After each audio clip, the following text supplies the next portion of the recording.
Vitor, começou. Então, para quem não me conhece, né, acho que tem aí uma pessoa que não me conhece, eu sou Renata, da diretoria da ABRAP, psicóloga voluntária, e não sou oradora espírita, né, a gente faz aquilo que o nosso coração nos orienta, né, a gente estuda e deixa também o coração falar mais alto, e é assim que a gente vai organizando as nossas aulas, tá? E assim continuamos aí. Então, nós estamos, né, no finalzinho já desse livro, né, que é o Homem Integral, a gente já está no último capítulo, só essa lição e mais duas, e nós vamos encerrar para poder passar para o próximo livro da coleção da série psicológica Joana de Ângeles. Então, nós estamos no último capítulo, chamado O Homem do Futuro, ou O Futuro do Homem, o Futuro do Homem, o Futuro do Homem, né? E aí estamos no item hoje, a comunicabilidade, a controvertida comunicação dos espíritos. A Edna continua na próxima semana e depois eu encerro esse livro com a reencarnação. Com o último item desse livro, é a reencarnação.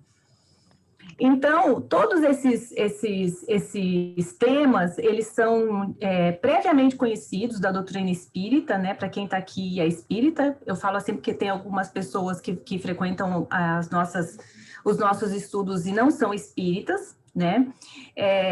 Esses são temas, assim, muito corriqueiros no mundo filosófico e religioso e científico da doutrina espírita, mas a mentora Joana de Ângeles, ela traz, assim, uma outra, não vou dizer que é uma outra roupagem, porque a roupa ela é a mesma, vamos dizer assim que ela traz outros adereços, a essa roupa, nessas temáticas, porque ela sempre dá aquela pitada mais profunda, da psicologia profunda, nesses temas tão discutidos no âmbito religioso da doutrina espírita, né? Então, vamos lá, começando. Então, assim, eu gosto sempre de começar por uma análise do próprio tema, né? E aí, porque sempre, assim, Joana, como inteligentíssima e como uma psicóloga super perspicaz, nem o tema é o acaso, né? O que está escondido atrás das palavras que ela coloca, né? Então, esse tema é a controvertida comunicação dos espíritos. Então, por que ela não colocou só a comunicabilidade dos espíritos ou a comunicação entre encarnados e desencarnados, né? Será que foi o motivo que ela colocou essa palavra aqui, a controvertida comunicação dos espíritos, né? Então, lendo o texto na sua totalidade, dá-se para fazer algumas colocações, e eu quero ouvir vocês também.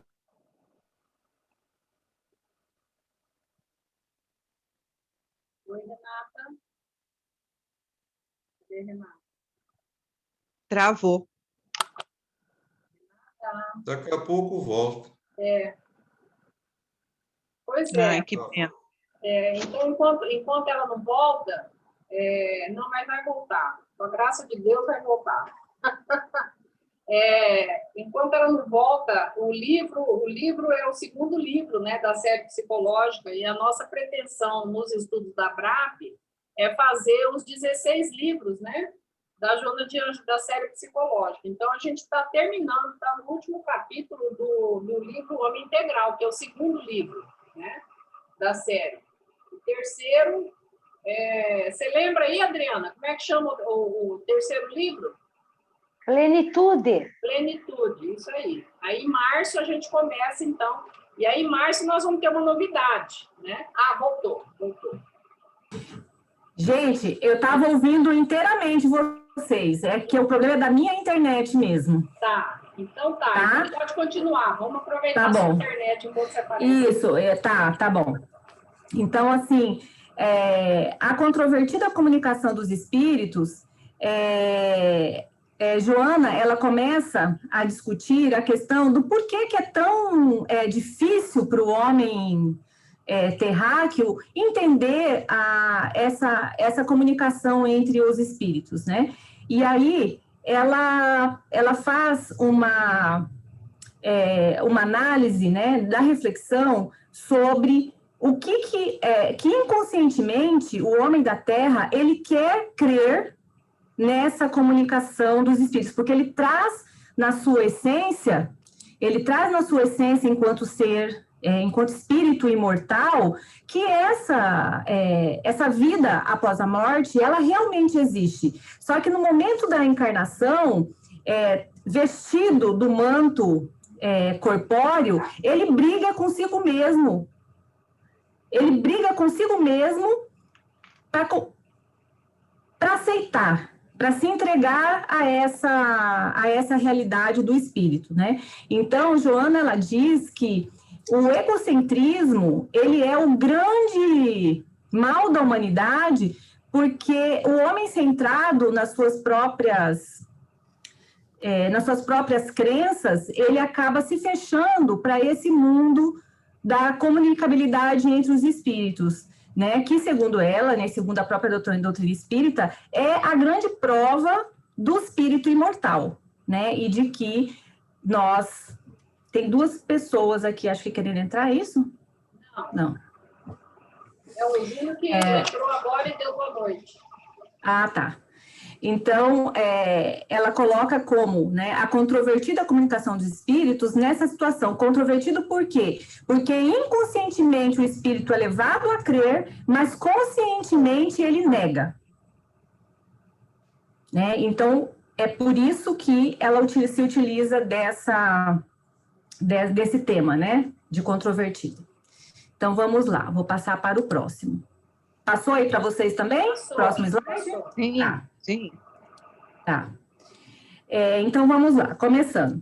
O anseio inconsciente pela sobrevivência do ser consciente à morte física abre as portas da percepção psíquica, facultando o devassar das sombras do além. Já não aspira o homem sorver a água do Létis para o esquecimento, porém, sondar o que ocorre na sua outra margem. E é de lá que tem vindo inesgotáveis informações, notícias, desafios novos, todos demonstrando a indestrutibilidade da vida, a sua causalidade e o seu finalismo inevitável. Né? Então, aqui, a mentora, ela mais uma vez, ela coloca essa questão de que inconscientemente o homem sabe dessa sobrevivência, né, do pós-morte.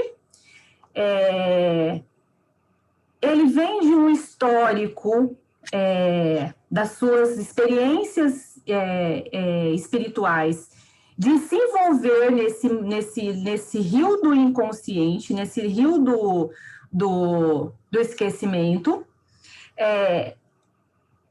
O rio Létis, alguém sabe o que é aqui? Senão eu vou explicar. Pode explicar. O que é a mitologia do rio Létis? Pode Tá. explicar. Tá, ok. Assim, o rio Létis, ele é um dos 5 rios do reino de Hades, que é o reino dos mortos, para onde os mortos vão na mitologia grega. Para se chegar até o reino de Hades, diz a mitologia grega que todos os seres que morrem, eles têm que passar por esses 3 rios, né? E o rio Létis é o rio do esquecimento. E se diz na mitologia grega que a alma, ao voltar ao mundo dos vivos, ele também tem que passar por esses 5 rios no sentido inverso e mergulhar nesse rio Létis para ter esse esquecimento e daí ele volver a matéria. Então, a gente percebe aí, né, na mentalidade passada pela mitologia, né, que nada mais é que a construção da mentalidade psicológica humana, já esse percurso espiritual, né, que é feito por todo o espírito nesse vai e vem, né, entre o mundo, entre as dimensões. Eu não vou falar nem mundos vivos e dos mortos, porque aqui, para quem está na reticidade, aqui está morto, para quem está aqui, de lá que está, né? Então, assim, é uma coisa controvertida quando a gente está em cada experiência, né? Então, nas dimensões, né? Então, seria o percurso que o espírito vai fazendo nessas dimensões. E aqui, Joana diz que o homem, o homem odierno, né, o homem já da nossa, da contemporaneidade, ele já não necessita mais tanto mergulhar nesse rio de Lethes. Por quê? Porque ele já tem a curiosidade de saber o que se passa do outro lado. Então, por isso mesmo, ele não tem que mergulhar tão profundamente nesse rio do esquecimento. Vamos dizer assim que ele dá só um tibumzinho e sai, né? E aí, para ele manter um certo nível de consciência que vai lhe proporcionar uma curiosidade para que quando ele venha encarnado, ele faça parte desse agrupamento de pessoas que vai ter curiosidade suficiente para ir em busca desse mundo pós-mortem. E que é disso que nossa sociedade ela precisa. É essa curiosidade saudável que faz com que, a partir dela, nós possamos expandir a nossa consciência e possamos ir atrás da nossa transcendência espiritual, né? E que é disso, né, as fontes das informações, das notícias, dos desafios, né, que aí participam tudo isso para dar informações da indestrutibilidade da vida. Então, vamos lá. Vou tentar passar aqui o próximo. Renata, avisar para as pessoas se elas quiserem saber alguma coisa, né, de repente. Sim. Quem quiser, levanta a mãozinha. Fala oi, aí eu dou uma parada, tá?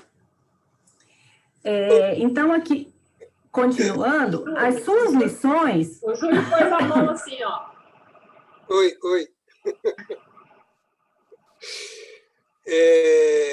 Só para assim, retornar, né, a minha veia perguntadora, né, faladora, fazer uma colocação aqui a respeito desse trecho, né? Quando ela diz assim, ó, ser inconsciente pela sobrevivência do ser consciente à morte física, abre as portas da percepção psíquica. Me parece que, assim, nesse trecho aqui, ela está querendo dizer que, de uma forma geral, né, todos nós vamos passar exatamente por esse momento, né, que é exatamente quando nós deixamos o corpo físico e passamos para o corpo ou para o ambiente espiritual. E é exatamente esse tipo de mudança causa uma certa perturbação, né, a gente sabe, e existe aí, nesse momento, algumas situações em que as pessoas têm o interesse, a vontade de permanecer no local da onde ele saiu. Ou seja, ele se recusa, ele não quer atravessar o tal rio, né, para chegar na outra margem. E existem aqueles que não querem absolutamente permanecer nesse lado da margem e querem passar logo para o outro lado, né? Por quê? Porque já tem uma percepção a respeito do ambiente espiritual e daquilo que isso traz, né, em termos de informação, de capacidade, possibilidade, e quer largar logo aquela trolha, né, aquela coisa que estava lá atrapalhando. Caiu um relâmpago aqui meio violento. Eu percebi. Depois falar que cai a trolha, caiu a trolha.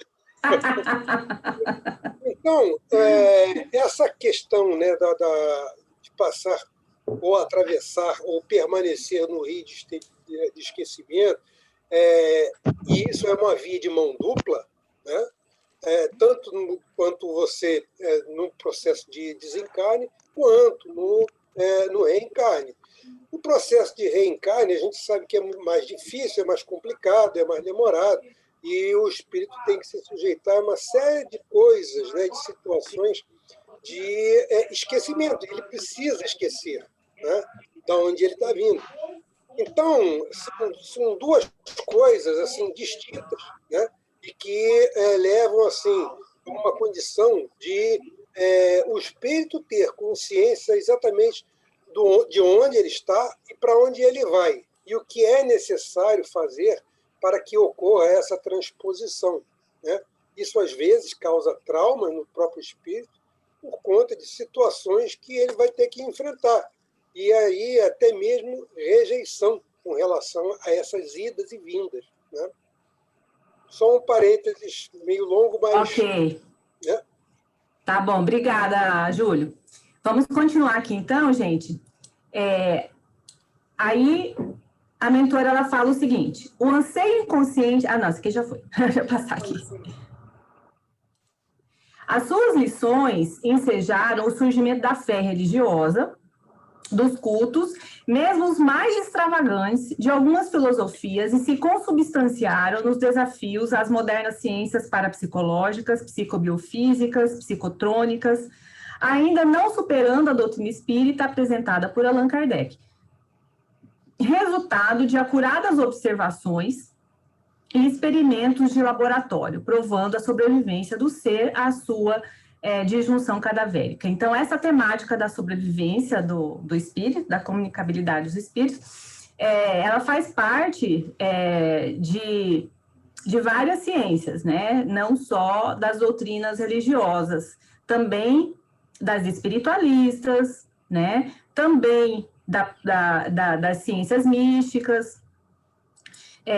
Mas aqui Joana faz um adendo, né, um parênteses de que com o advento da codificação, né, da doutrina através de Allan Kardec, foi codificado inteirinho através da comunicação, né, entre os espíritos, ali está o resultados mais apurados, né, resultados mais codificados mesmo, né, dessa comunicação, por isso mesmo se chama codificação, né, foi-se decodificado os códigos, vamos dizer assim, né, e aí ela faz esse parênteses com relação a esse caminho, né, que foi feito e que essa necessidade de todo o espírito humano de fazer parte dessa comunicação espiritual, mesmo que de forma inconsciente, a partir daí que se surgiu as religiões, né? Foi a partir daí que inclusive as questões dogmáticas também, né, surgiram.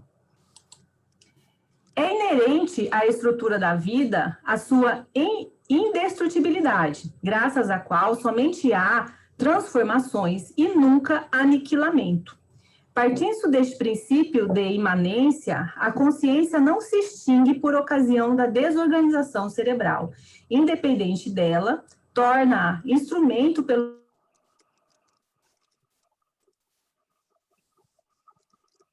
Deu uma parada de novo.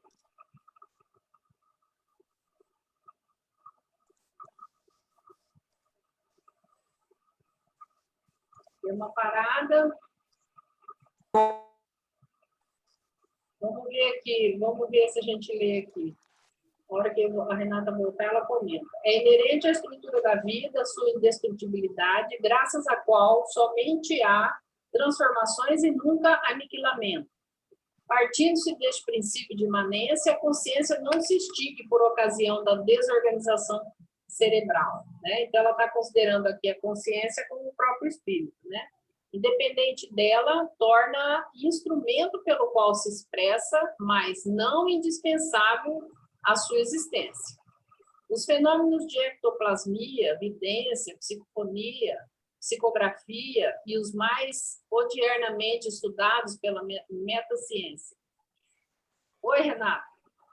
Sim, pela metaciência, Tá. que se utiliza de complexos aparelhos como o Spiricom, Vidicom, atestam a continuação e independência do espírito à morte do corpo. Então, aqui, a mentora ela vem falar dessa gama toda, né, de de experiência humana, no sentido de explicar essa...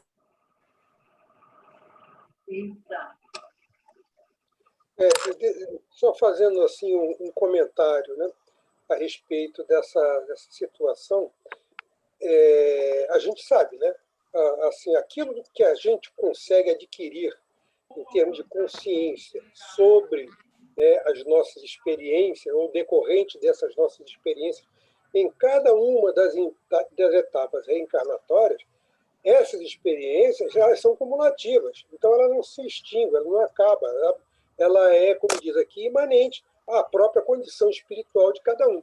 E nas oportunidades das reencarnações, isso vem como potencial de utilização, né, por conta desses conhecimentos já assim internalizados e que vão ser usados não totalmente em cada uma dessas encarnações, mas nas oportunidades que surgirem de utilização, a gente pega isso como cabedal, né, utilizando a nossa inteligência e esses conhecimentos.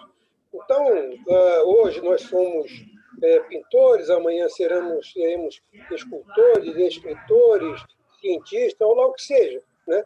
E buscando exatamente utilizar essas capacidades, né, que a gente vai adquirindo ao longo desse tempo.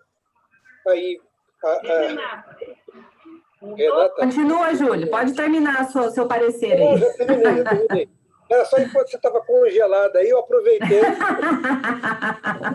Acho que é legal essa segunda parte dela aqui, que ela está dizendo exatamente que tem complexos aparelhos com esses nomes aqui, que eu nem conhecia, né?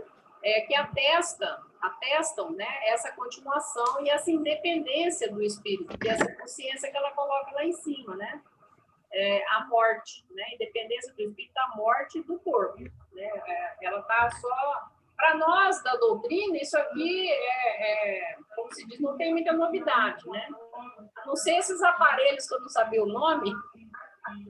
Então, aí, assim, a gente vê, assim, na história, inclusive, gente, vou fazer um cambalacho aqui, eu vou entrar também com o meu zoom do meu celular, aí se parar aqui no meu Note, eu viro pro celular, que é outra rede de internet, tá bom? Ok.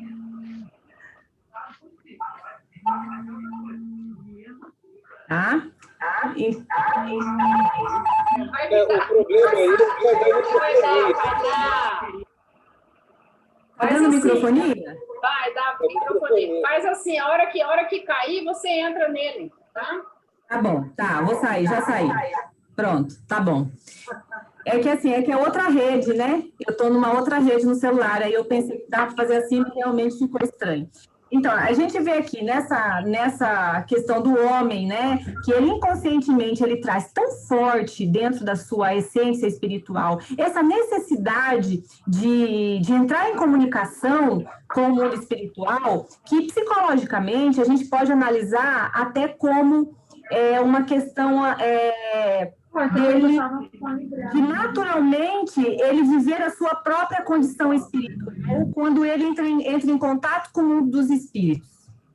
Porque é de lá que nós viemos, né? Então, é como nós estamos aqui vivendo uma experiência na carne por um tempo limitado, bem pequenininho, porque a gente sabe muito bem que o nosso tempo aqui, ele é uma pontinha com relação ao mundo realmente espiritual. Então, quando a gente vem para cá, a gente vive esse esquecimento, né? Esse ostracismo do espírito, e algo dentro de nós grita de saudade do mundo do qual nós viemos.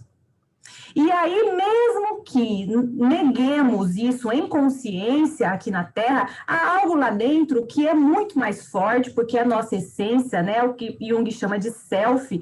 E aí, nós, mesmo o homem da ciência, negando muitas vezes, né, a existência da vida após a morte, ele acaba entrando em mundos como a parapsicologia, a paranormalidade, né?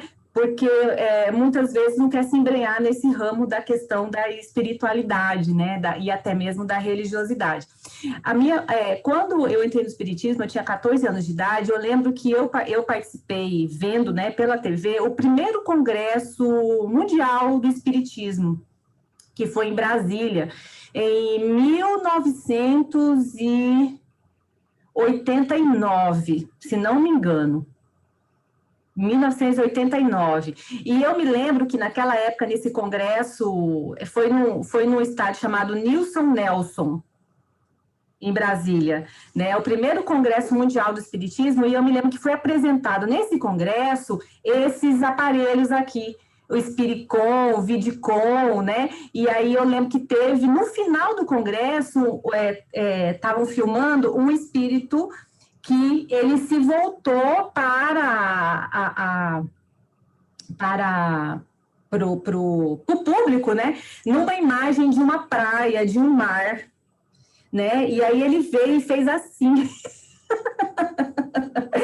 Imagina, né? Eu era adolescente, aquilo para mim foi tão impactante, né? Foi tão diferente aquela experiência, então aquilo ficou gravado, né, na minha memória para sempre, né? Aquela experiência. Então, o homem, então, ele vem para criar esses mecanismos para ele se sentir mais perto do seu mundo mesmo, né? Da onde ele veio, né? Da sua essência, mesmo que ele não saiba que ele está fazendo isso. Então, vamos lá.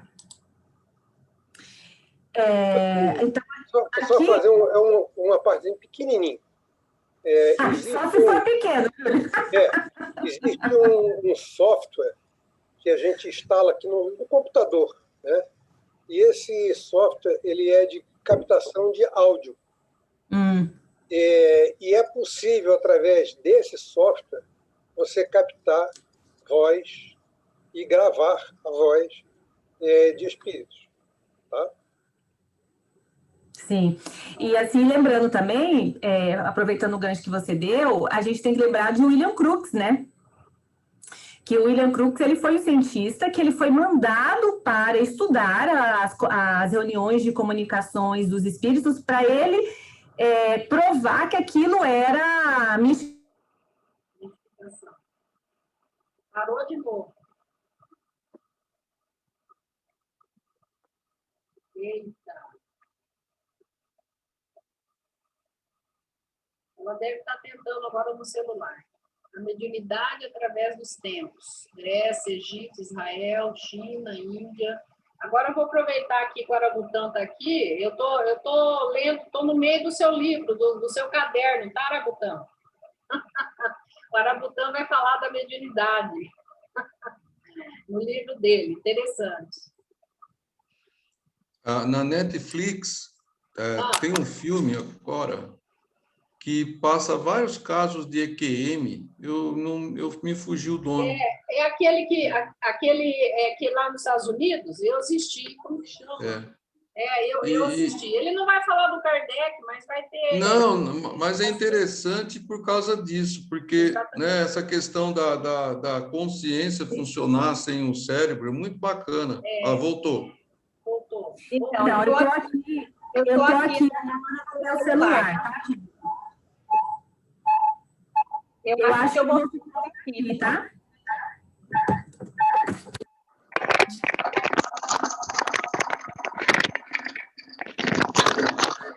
Eu estou aqui no celular agora, tá?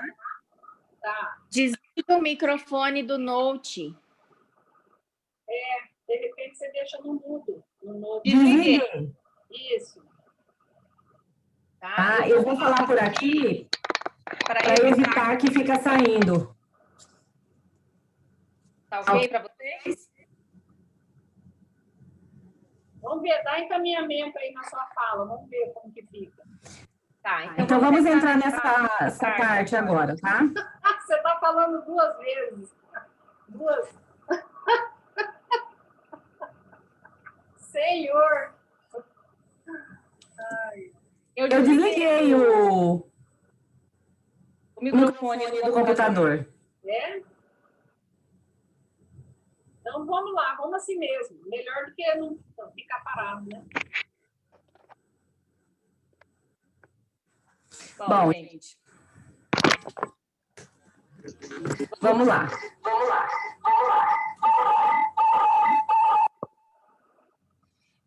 Não tá certo, os dois juntos não dá certo. Vai ter que ir assim mesmo. Então, vamos continuar aqui nesse slide aqui, tá? Das civilizações antigas às modernas, desde as culturas mais primitivas até as mais bem equipadas de conhecimento e tecnologia, as tumbas descerram as suas lajes para, rompendo o enganoso silêncio e o falso repouso dos falecidos, a apresentarem suas vozes e ações. Então, aqui, de uma forma muito poética, muito própria de Dona Joana de Ângeles, né? Ela vem falar sobre que a comunicação dos espíritos, ela é uma ação, uma atividade muito antiga. Ela não veio com o advento do espiritismo, né? Ela não nasceu com Allan Kardec, podemos dizer que ela foi aprimorada, né? Ela foi melhor codificada, né? Essa comunicação, mas ela vem de civilizações muito antigas. E aqui eu trouxe para vocês, como acréscimo aos nossos estudos, alguns anos atrás, quando eu era monitora de EJE, eu tive a felicidade de encontrar esses 3 livros aqui, ó.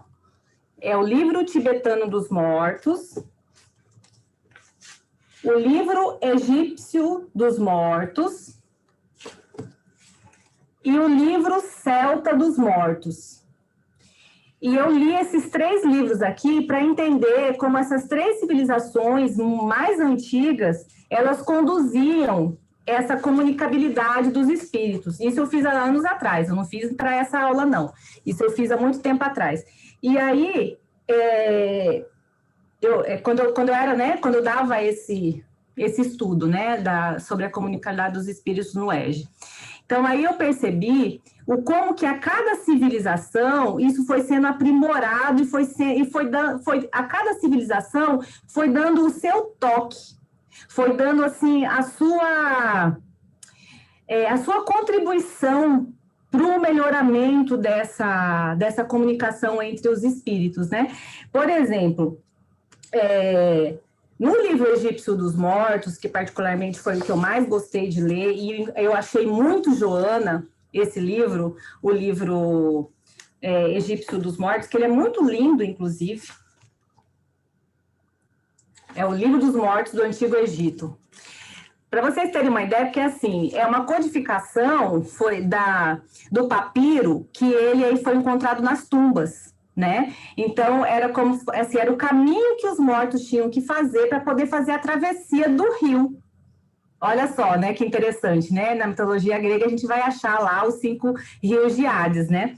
E aqui, nesse papiro, ele vai demonstrando todo esse caminho que o espírito vai fazer até ser encontrado pelo barqueiro e atravessar o rio para encontrar, se não me engano, Anubis, né? Que é aquele que tem um penachinho aqui assim, ele tem um nariz de águia, né? Um nariz bem fininho, que é que seria o Hades egípcio, né? Na mitologia grega é Hades, que seria o Hades egípcio. E nesse livro aqui, ele diz assim, que nesse papiro ali, vem as perguntas que vão ser feitas para o espírito quando ele for defrontado com a sua própria consciência. Olha as perguntas que tem nesse papiro. Só vou falar 2 para vocês, para não se alongar. O falecido aceitou a vida suficientemente para estar apto a viver novamente na morte? Olha que pergunta profunda, bem psicológica, para uma época de quantos milênios atrás, gente? Olha uma outra. O coração do finado abriu-se verdadeiramente para a espiritualidade? São perguntas antiquíssimas e que a gente vem fazendo até hoje para nós mesmos. Isso aqui é só uma deixa. Esse livro aqui é maravilhoso. Quem que puder Renata. ler... Oi. Renata, eu estou aqui com Depois da Morte, de Leon Denis, e ele faz eu sou apaixonada por Leon Denis, inclusive, também, né? Eu também. E ele fala sobre doutrina secreta, Índia, Egito, Grécia, né? Então, só para... Sim, eu gosto muito do Leon Denis. Eu acho que a cabeça do Leon Denis, ele era muito à frente da sua época. Muito, muito, muito mesmo. Inclusive, tem uns livros dele que são controvertidos até para a própria doutrina espírita até hoje. Uma vez eu conversei sobre ele no Centro Espírita, o pessoal não conseguiu entender muito, não. E está lá nos livros de Leon Denis, né? Mas tudo bem. Oi, Renata. Oi, Renata. Pois é, Leon Denis foi quem ajudou uma barbaridade, auxiliou barbaridade o trabalho da Ivone do Amaral Pereira no Memórias de um Suicida. Foi Leon Denis quem coordenou todo aquele trabalho junto com Dona Ivone Pereira. Então, ele é mesmo um espírito dedicado a essa parte da codificação mesmo, né?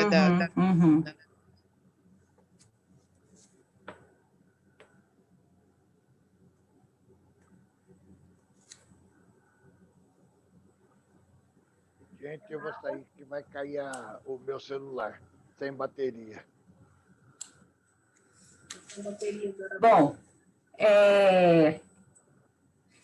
no livro Celta dos Mortos, vocês vão encontrar muita conexão do homem com a natureza, para estar falando sobre comunicabilidade dos espíritos. Não vai falar muito do mundo dos elementais também, tá? Que nós nos comunicamos com o mundo dos espíritos, dos elementais. Isso a gente vai achar muito no livro dos mortos dos celtas, tá? E no livro tibetano dos mortos, se vai encontrar mais a questão de preparação já para a próxima vida, né? Que a diferença é que no livro tibetano dos mortos, o espírito da reticidade, ele passa muito pouco tempo nessa filosofia, né? Então, ele se preparando para a morte, na verdade, ele já está se organizando para a próxima encarnação, né? Essa é a diferença dos 3 livros, tá? Então, é bem interessante. Vamos continuar aqui, então.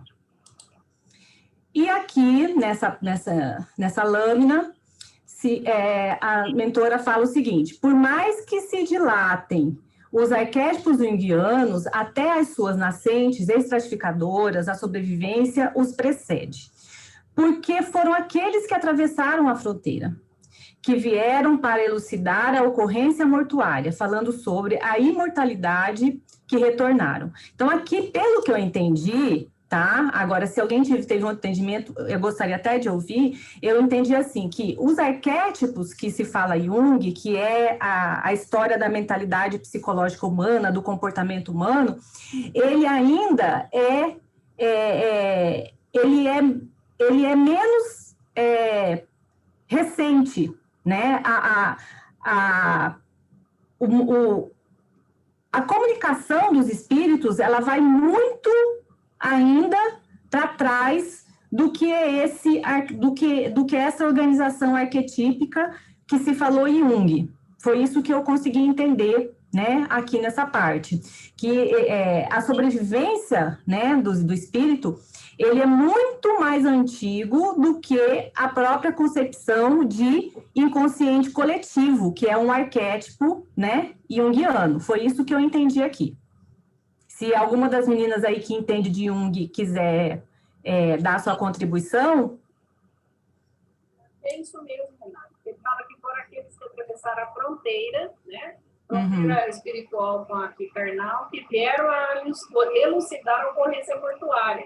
Quer dizer, explicar o que tem aí para nós hoje, né? Passo aí tudo pronto, né? Falando sobre mortalidade e retornar, é isso mesmo. Tá, vamos então caminhando aqui. Examinados com cuidado inúmeras hipóteses para explicá-los, a única a resistir a todo cepticismo pelos fatos que engloba é a da imortalidade da alma com a sua consequente comunicabilidade. Além dos produzidos pelo psiquismo humano, ressaltam aqueles que têm gênese nos seres de outras dimensões, que se fazem identificar de forma exaustiva e clara, não deixando outra alternativa exceto a sua realidade transcendental, de seres independentes e desencarnados. Mas ainda assim, né, com uma ação muito contundente, muito transparente dessa comunicação dos espíritos, por que é que o homem ainda resiste?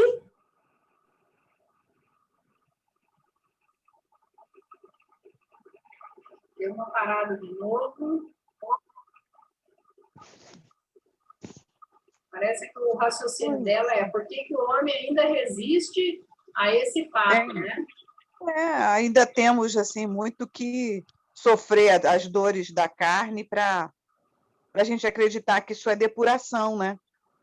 Baixar a nossa prepotência, né? Ou prepotência daqueles que ainda não conseguem assumir, né? A realidade, a verdade, né? Somente com as dores mesmo da carne é que a gente vai depurando o espírito, vai entendendo essa transformação que não pode ser de repente, né? Não pode ser de hoje para amanhã, né? Não pode durar uma pandemia, não vai ter muito avanço nesse sentido, porque as dores precisam ser mais entendidas, né? Voltou. É isso mesmo, é isso mesmo. Qual que é a dificuldade, né, de aceitar que a vida prossegue após a morte? É isso que você fala, é o puro egocentrismo, é a prepotência do homem, que mesmo diante do fato, um espírito pode materializar na frente dele, que ele vai dar 1001 explicações, mas ele não vai aceitar essa realidade, mesmo dentro dele, gritando para ele aceitar.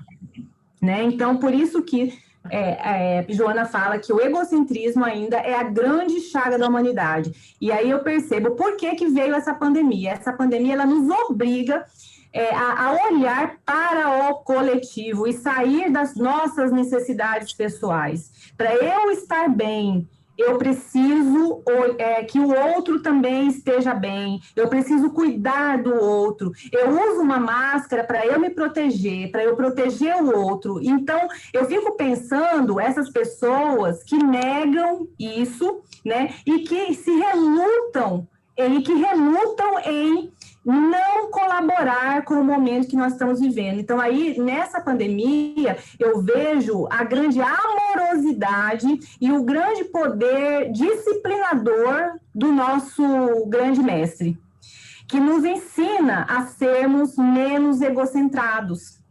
Mas isso é uma experiência que cada um vai passar no campo do individual. Né? Apesar de ter manifestações coletivas, nós vamos passar no campo do individual.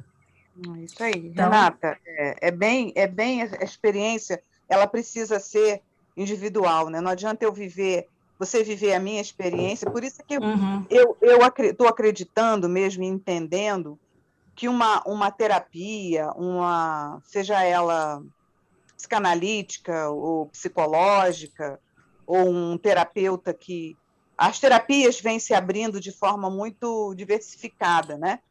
Mas eu venho entendendo que não adianta, pode ser que eu esteja radical nesse meu raciocínio fechando essa temática, mas se eu não quiser entender, não vai ter terapia que vai dar jeito.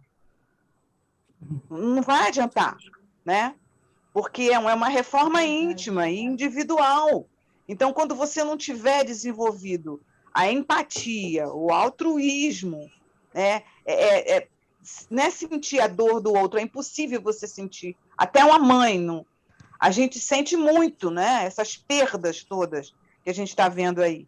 Né? A gente vê corações, mentes, famílias dilaceradas. Eu estou acompanhando aquele programa da Rádio TV Boa Nova, Pronto Atendimento, retornou com força total, eles estavam de férias.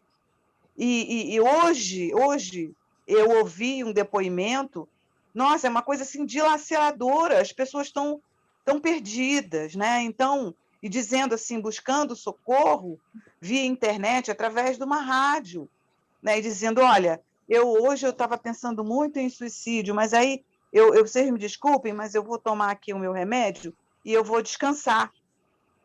Então, isso é muito sério, né? Porque se você começa a entender que é o outro que vai resolver o seu problema, a coisa fica enterra, fica parada, né? Porque você vai esperar que o outro resolva o que é você que tem que resolver. É muito duro isso, a gente entender isso, assimilar, mas viver e transformar, né? Então, quando a gente tem esse auxílio, né, da literatura espírita, dizendo em termos contemporâneos, né? Uma Joana, como a gente tem um trabalho. Eu estava com muita saudade já de vocês. Eu estou muito feliz hoje por me reconectar a esses princípios, a esses postulados, porque isso me faz falta de um dia para o outro. Eu percebo que se eu me conectar com outro tipo de sintonia, a minha energia baixa. E o orar e vigiar é uma coisa assim, é uma fórmula que a gente não pode esquecer. Obrigada, Renata. Nada. Obrigada, Fátima. Então, vamos continuar aqui. Neste capítulo se enquadram diversas psicopatias, na questão da comunicabilidade dos espíritos, cujas gêneses resultam de influências espirituais, mediante as quais se abre o campo das obsessões, igualmente conhecidas desde priscas eras com outras denominações. Esta influência deletéria dos mortos sobre os vivos tem o seu reverso na que se opera graças à interferência dos anjos, dos serafins, dos santos, dos guias espirituais e familiares de inegáveis benefícios para a criatura humana, inclusive na área da preservação e recuperação da saúde, né? Então, nessa parte aqui, a mentora vai falar sobre essas patologias, né? Que elas são orgânicas, mas também são espirituais e psicológicas também, que vêm dessa comunicabilidade, né, com os espíritos. E aí tem um adendo, né, que eu gostaria de colocar, é que assim, os tratamentos espirituais para esses fenômenos de desobsessão, que são feitos em centros espíritas, centros de umbanda, igrejas, que lá tem, né, nas igrejas tanto evangélicas quanto católicas e várias outras denominações, porque eles vão dando outros nomes, né, para essa questão da desobsessão, mas e outras técnicas, mas a essência ela é a mesma. Então, quando se fala dessas questões aí, que são esses problemas que advêm da comunicabilidade dos espíritos, esses tratamentos, né, entre aspas, eles não serão jamais suficientes para a pessoa, se não houver o empenho desse indivíduo, né, em entender o que está acontecendo no seu mundo psíquico. Então, vai ficar esse vai e volta desorganizador, né, psíquico, enquanto a pessoa não entender o que está acontecendo no seu mundo psíquico, no seu mundo psicológico. Porque onde reside a obsessão? A obsessão, ela se reside na sombra, naquilo que nós deixamos no nosso inconsciente em conteúdos sombrios. Então, enquanto a gente não desvelar o que está nessa sombra psíquica, essa obsessão ela vai ficar nesse bate-volta. Então, mais uma vez, a mentora coloca o autoconhecimento como um remédio, como a melhor técnica para a desobsessão. Isso eu acho fantástico, porque nos traz de volta para a nossa própria autorregulação, para o nosso próprio autotratamento. E aí, o centro espírita, a igreja, o templo, na verdade, ele fica mais realmente como o caminho para a minha transcendência, né? De auxílio, né? E aí eu volto para mim, realmente, essa responsabilidade de tratar esse fenômeno obsessivo. Né? Então, essa é É o diferencial dos estudos da Joana, né? Que quando a gente vai estudar, por exemplo, nos livros de mediunidade, né? Nos cursos de mediunidade, isso não é aprofundado, né? A gente vai estudar os tipos de fenômenos de obsessão, a gente vai falar dos tratamentos, passe, tá. Oi? Essa sombra que provoca afinidade para acontecer a obsessão? Exato. Por falta de autoconhecimento. Então, o que está na sombra, o que nós deixamos lá, que nós não queremos enxergar, que não queremos burilar na nossa consciência, trazer para o ego, é que deixa em aberto, né, as nossas fragilidades e aonde se instala os processos obsessivos. Então não vai adiantar muita coisa, vai adiantar alguma coisa, uma coisa bem paliativa. Eu ir tomar passe, eu assistir a palestra, eu fazer água fluidificada. Isso dá um refresco, vamos dizer assim. Mas o campo, ele continua fértil para a obsessão, enquanto a gente não realmente adentrar nesse mundo do autoconhecimento. Tá? Então, vamos lá. Então, aqui, continuando, cunhou-se com efeito imediato o brocardo que assevera que os mortos conduzem os vivos. Tal a ingerência que tem aqueles no comportamento destes. Eliminando-se, porém, o exagero, o intercâmbio psíquico e físico, se dá com mais frequência entre eles do que supõem os desinformados. Isso a gente já viu, né? Inclusive no Livro dos Espíritos, quando Allan Kardec diz, né?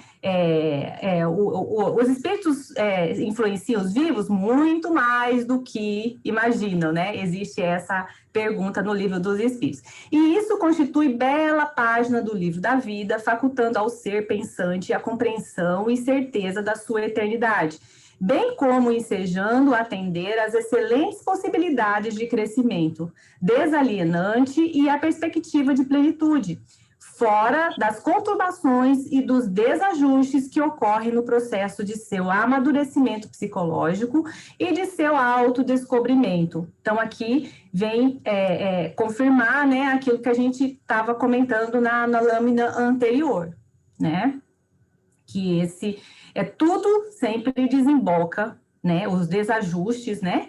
Eles desembocam nesse amadurecimento psicológico e nesse mecanismo de autodescobrimento.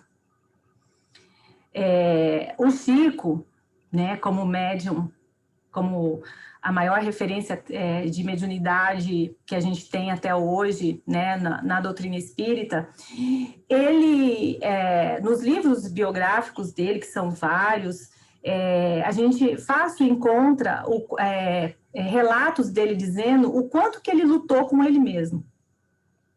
Da luta diária que ele tinha com ele mesmo, não era com os espíritos, não era aqueles que vinham, que brigavam com ele, não! O quanto que ele lutava com ele mesmo. O quanto que ele teve que se esforçar para se manter firme naquilo que ele alinhavou como objetivo e missão de vida, né? Então, essa batalha interna, essa luta dele com ele mesmo, ele sempre focava, ele sempre falava muito sobre isso. Continuando aqui, então, a consciência, não se aniquilando através da morte, aprimora-se mediante experiências extrafísicas que lhe dilatam o campo de aquisição de recursos capazes de elucidar os enigmas da genialidade, da demência, da lucidez e da idiotia congênitas, né? Então, aqui, essa comunicabilidade dos espíritos, ele vem reforçar a vida após a morte, e daí se retira muitas lições, inclusive das diferenças nossas, né, humanas, né, em termos de personalidades, né? Então, assim, uns mais inteligentes, outros menos inteligentes, e inclusive vem elucidar questões como os natimortos, as mortes prematuras, né? e tudo isso que a gente vê muito, né, nos estudos da doutrina espírita. Esse interrelacionamento entre o homem e os espíritos desenvolve-lhe os sentidos extrafísicos, proporcionando-lhe um desdobramento paranormal, no qual a mediunidade lhe propicia uma vivência real nas duas esferas vibratórias onde a vida se apresenta.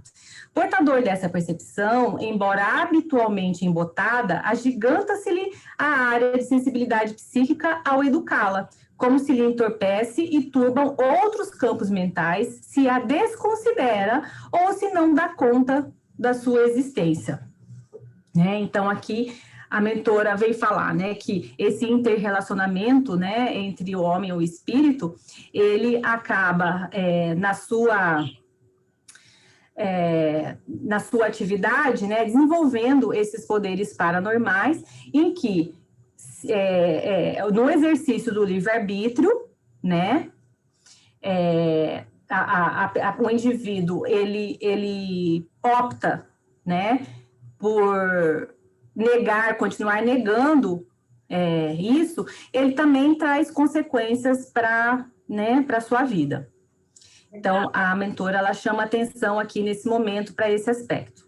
Oi, Edna. Eu achei legal, porque ela falou que esse interrelacionamento entre o homem e os espíritos desenvolve os sentidos extrafísicos. Então, assim, é uma vantagem, né, para quando a gente exercita esse tipo de situação, né, essa habilidade, porque a gente também sai mais rico, né, mais desenvolvido, não precisa esperar desencarnar para poder saber de tudo lá. A gente tem uma sintonia mais fina, né, em relação a essa outra dimensão da vida, né?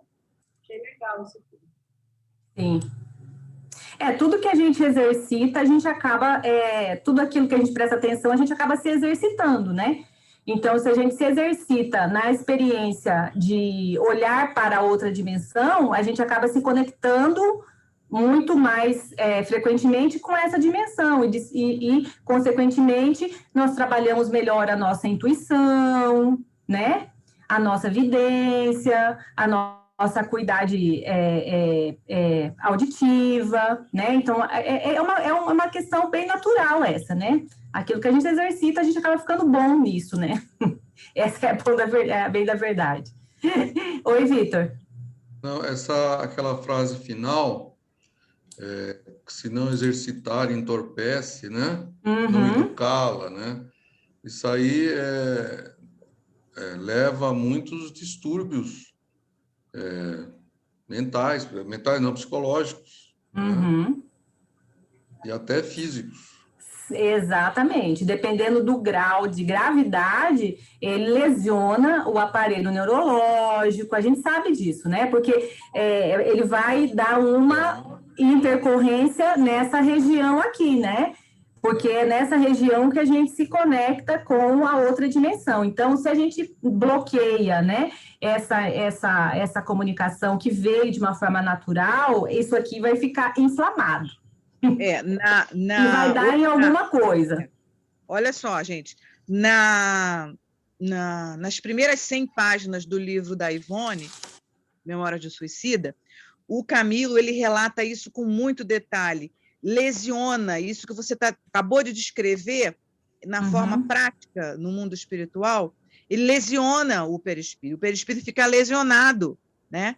Então, ele fica naquele esquema que o Vitor falou, fica na repetição, fica entubado, e ele se recusa a acreditar que foi ele que fez aquilo, que foi ele mesmo que deu cabo da própria vida, né? E ele não se vê assim, e o esforço das equipes, né, espirituais que vêm em socorro tentam, de várias maneiras, fazer com que isso seja minimizado, mas não pode ser minimizado, tem que ser ele tem que entender, quando ele faz as escolhas dele, de querer revisitar a família que ele deixou após o suicídio, né? Dizem para ele de todas as formas, não vai, não está no momento, você precisa continuar aqui sendo tratado e tal. Não, eu quero porque quero. Então, acabaram, obviamente, concedendo essa vontade dele, e o que aconteceu é que ele entrou num estado de falência espiritual, no sentido de sucumbir, e teve novamente ter que ser socorrido, né? Porque é essa intubação, e esse processo de intubar, ele é levado para a vida depois, espiritual, depois que a gente desencarna, né? Então, é bem isso aí mesmo. Uhum. Vamos lá. A psicologia profunda... Não, só voltando aqui rapidinho, gente, que assim, nessa questão da comunicabilidade, pensar, né, nessa questão assim, de dar vazão a essa comunicabilidade de uma forma responsável, né? A mentora, ela diz que isso ocasiona um melhoramento da consciência espiritual. E, por consequência, em toda a psicologia profunda nossa, né? Então, olha o que ela diz aqui. A psicologia profunda vai às raízes deste ser, resgatando-o do lodo da terra e erguendo-o da lama do sepulcro, para conceder-lhe a dignidade que merece no concerto universal, como parte integrante do mesmo. A única forma de demonstrar e confirmar a imortalidade da alma é mediante a sua comunicabilidade, o que oferece consolações e esperanças inimagináveis. Por outro lado, facultando ao ser humano lutar com estoicismo graças à meta que o aguarda à frente, enquanto a consumpção, além de desnaturar a vida, retira-lhe todo o sentido, o significado em razão da sua brevidade. Isto sem nos referirmos aos desenlaces precoces, né, aos natimortos. Então, aqui ela fala sobre que a comunicabilidade dos espíritos, né, ela nos oferece essa consolação para essa nossa vida material. Que a nossa vida aqui na Terra, além dela ser breve, ela é cheia de sofrimentos, né? Nós estamos aqui ainda para aprender através dos sofrimentos, haja vista o grau espiritual da Terra. Nós estamos num nível espiritual ainda que há pouco tempo saiu do primitivo, né? Nós estamos ainda ensaiando uma regeneração que não se sabe quantos mil anos ainda para frente ainda existe, né? Então, a comunicabilidade dos espíritos nos coloca como um bálsamo, né? Como algo assim, extremamente confortador para a nossa alma, para esse entendimento de que todos retornaremos para a nossa verdadeira casa. Né?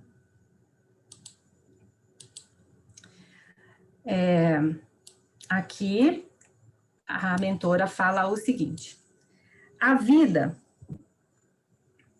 vem aplicando milhões de anos no seu aperfeiçoamento e complexidades, não se podendo evolar ao capricho da desoxigenação cerebral. Com essa certeza, esmaece o pavor da morte. Desarticula-se a neurose disto advinda, abrindo um leque de perspectivas positivas para o bem-estar durante a existência física. Prelúdio da espiritual, para onde se ruma inexoravelmente. Os planos agora já não se limitam nas balizas próximas e impeditivas, antes se dilatam encorajadores no prosseguimento da evolução. Então, aqui a mentora ela vem mudar um eixo de paradigma que a gente vem exercitando ao longo de muitas gerações. A gente costuma falar muito essa frase assim, de certeza na vida só a morte. E, na verdade, o caminho é inverso. Na certeza da morte é a vida. Esse é o verdadeiro sentido, né? Então, aqui a mentora, ela vem exaltar a vida acima de tudo, né? Porque a morte nada mais é um prelúdio para essa vida mais ampla, né? Sem essa neurose que a gente historicamente, né, teve aqui na Terra, que inclusive a gente já teve uma aula quando a gente fazia presencial, né, que já explicou de onde vem a mentora, da onde vem esse nosso grande medo, né, terreno da morte, né? Não sei se quem está aqui lembra dessa aula que a gente já teve, né, em que a mentora fala sobre o arquétipo da morte, de onde vem o arquétipo da morte. Vocês estão lembrados? Não, lembra pra gente, já esqueci. Ai, não acredito, gente. Esqueci, Renata, fala Ninguém aí. lembra aqui? Da onde Eu que não vem? eu não fui nessa aula. Ela fala do homem primitivo que vivia nas cavernas, Tá. né? E que ele não conhecia os fenômenos da natureza, ele não entendia, né? Então, eles viviam acuados nas cavernas com medo dos raios, dos trovões, inclusive, como eles não eram com a consciência evoluída ainda, então o canal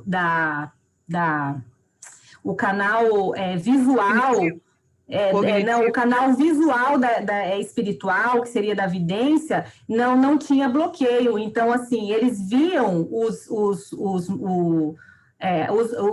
mortos indo e vindo todo o tempo ali. Ah, tá. Entende? Né? Então, assim, e isso foi ocasionando, isso foi ocasionando um certo pavor inconsciente da morte que veio se perpetuando ao longo de toda a construção do homem, do homem moderno, né? Hoje, do homem contemporâneo. Olha que bárbaro, então, que eu entendi isso, mas não entendi lá atrás. Vim entender hoje. Olha só, é bárbaro isso, né? É bárbaro, né? É muito perfeito, né? O desenvolvimento. Basta uma pandemia no meio para a gente avançar 1 milímetro acima. Olha só. Olha só que legal que eu entendi hoje. Então, ele gravou no seu inconsciente coletivo, o homem primitivo, ele gravou no seu inconsciente coletivo esse pavor da morte. Dividir isso com vocês, quer dizer, quando o médium, quando a gente, enquanto médium, se a gente não trabalha e faz como a Joana sugere que façamos, esse constante exercício, né, de autoconhecimento, você se liberta desse medo, simplesmente, né? É uma libertação, que você sabe que o plano e o invisível, os nossos amiguinhos espirituais desencarnados, eles estão o tempo todo conosco, né? E o fato da gente interagir com eles ou não é uma questão de entender, aceitar e continuar lutando para que esse intercâmbio se processe de forma menos traumática, né? Então, e é nessa caminhada que a gente está, de aprender que esse processo seja menos traumático. Né? Essa é a nossa caminhada, né? Então, vamos lá, estamos quase terminando. Aí, aqui, a mentora fala o seguinte: deste modo, as controvérsias... Deixa eu ver onde que a gente está, para eu poder ver se já está acabando. Isso, estamos já terminando aqui. Na verdade, terminou. Deste modo, as controvérsias sobre a sobrevivência vão cedendo lugar à afirmação da vida e não da morte, né? Especialmente agora, quando se desdobram as terapias alternativas na área da saúde, que recorrem às memórias do passado, aos substratos da mente, precedente ao corpo, mediante as quais o contínuo da consciência não sofre interrupção com a morte orgânica, nem surge com o seu renascimento. A vida predomina, prevalece em toda parte, sempre e vitoriosa. Então, aqui, a mentora, ela finaliza exaltando a vida, né? E não a morte. Então, a única certeza que nós temos da morte é a vida. Então, vamos fazer o inverso daquilo que o nosso inconsciente de medo da morte veio nos levando a fazer em todas as nossas existências terrenas, né? Vamos mudar esse paradigma. A única certeza que temos da morte é a vida, né? E aqui ela diz o seguinte, né? que à medida que essas comunicações elas forem ficando mais comuns, né, e aceitas, né, na nossa sociedade terrena, mais ganharemos em relação a essa vida, né, e Sim. menos falaremos da morte, né? E ela fala que a própria psicologia ela vai se tornar responsável por isso. E aqui ela fala mais especificamente da questão das terapias alternativas. Assim, eu sou uma profunda curiosa de tudo, né? Mas, assim, especificamente sobre essa questão da psicologia, eu consegui dar uma saída da caixinha e entrar por outras searas para autoconhecimento, né? E aí eu fui percebendo o quanto que realmente isso, essa afirmação da mentora de que em tudo, que a vida predomina e ela prevalece em toda parte, o quanto que isso é real, né? Então, quando a gente vê que a gente, por exemplo, compra um cristal, a gente acha que é dono daquele cristal, né? Vocês não acham que a gente é dono daquele cristal? Não é, não. Dentro daquele cristal mora um ser. Porque em tudo há vida, né? Então, enquanto eu vou fazer um trabalho com aquele material, eu peço licença. Olha o nível de consciência que a gente é levado a expandir para se conectar com essa vida universal, né? É como se eu comprasse o direito de estar me conectando àquele cristal que é vida, mas eu não sou dona dele. Então, aquela Mônica Bonfilho, você já leu alguma coisa dela, Renata? Não. Mônica Bonfilho. Ela passou muitos anos ensinando a como lidar com os cristais, a lavar os cristais com água, com sal grosso, deixar na água corrente, pedir licença. Todo ser vivo, mineral que nos rodeia, que nos cerca, é o ser vivo. Sim, quando eu converso com as ervas, quando eu converso com as árvores, quando eu entro em contato com as pedras, ali, no exercício desse relacionamento respeitoso, eu vou expandindo a minha consciência e novos olhares vão surgindo, inclusive a abertura, como a mentora aqui disse, que nesse exercício, a nossa capacidade auditiva, visual, mental, ela expande. Se expande uma barbaridade, uma beleza, é uma beleza.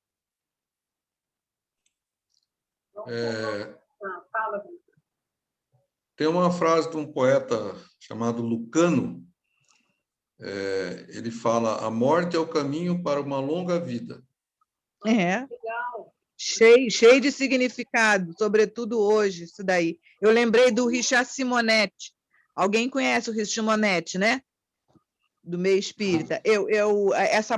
Toda essa lição que a gente está aprendendo hoje, através da Joana e da Renata, eu lembrei, assim, que isso pode acontecer com a gente, esse exercício, ele pode e deve acontecer de forma leve.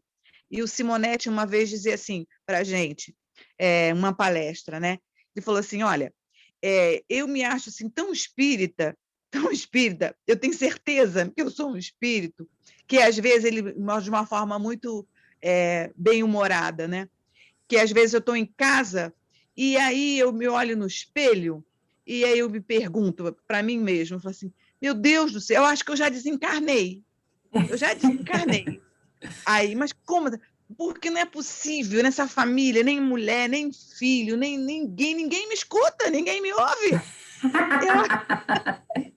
Eu achei ótimo. Ai. E aí, a mentora, ela fala o seguinte... Eu vou pedir para o Vitor, para ele colocar no grupo essa frase desse poeta, tá? Por favor. E aí a mentora, ela diz que toda essa nossa vivência, né, aqui na Terra, ela não se baseia nas experiências de medo e na morte, né? Mas nós temos que cuidar da vida e nos comprometermos com a realidade da vida, cuidando de nós mesmos e de todos os outros à nossa volta. E quando a gente fala de todos os outros à nossa volta, é de tudo, é o respeito a tudo, de todos os reinos, hominais, minerais, vegetais, o ar, a água, né? É tudo, né? É toda essa conexão que existe entre nós, né?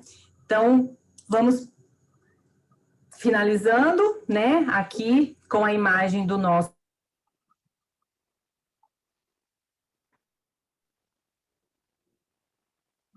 mestre Jesus. Deixa eu continuar, a Renata deve estar ouvindo. Cadê a Denilce? A gente tem uns 10 minutos, se alguém quiser mais falar, mais alguém que não falou nada ainda, né?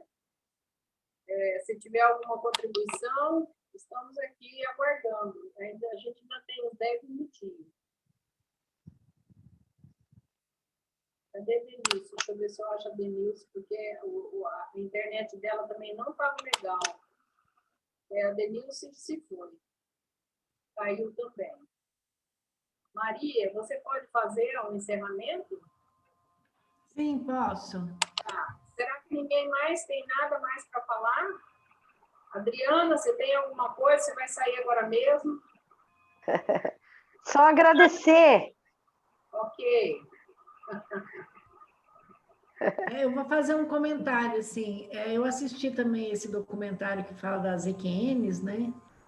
E aí, no livro, ela vem falar dessa resistência que a gente tem de querer realmente compreender essa parte espiritual da vida, né? E aí, assistindo esse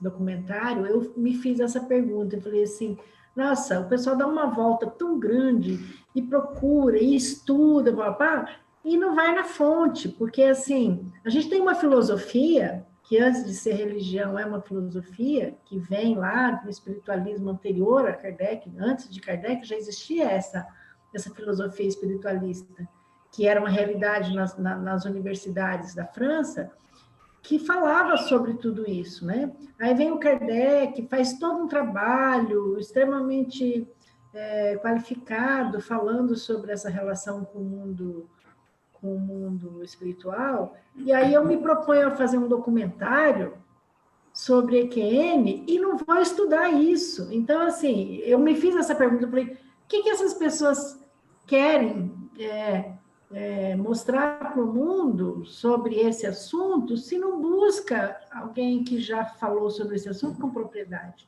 E nem se tocou em nome de Kardec, ou que se não falasse de Kardec, falasse dessa filosofia espiritualista que já existia, né?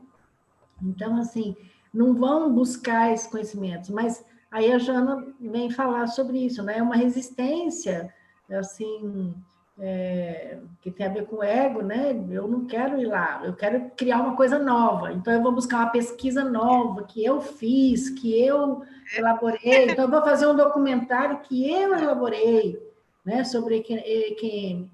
E não busca algumas verdades. Quando eu assisti esse documentário, eu me fiz essa pergunta, né? Eu também, fizemos juntas.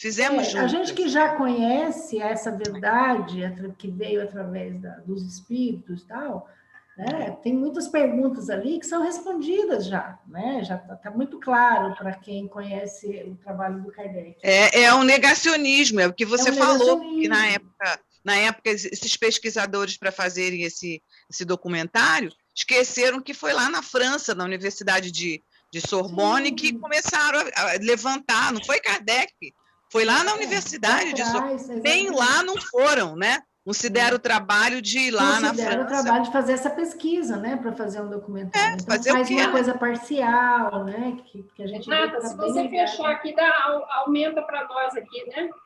Aumenta a nossa participação aqui. Tá certo que a figura de Cristo é muito linda, né? Você que sabe. Essa é a figura de Cristo que a gente ficou com ela, né? Mas, na verdade, a figura atual de Cristo não é essa mais, né? Eu acho que a representação, ela é legal, eu acho que vale, sabe?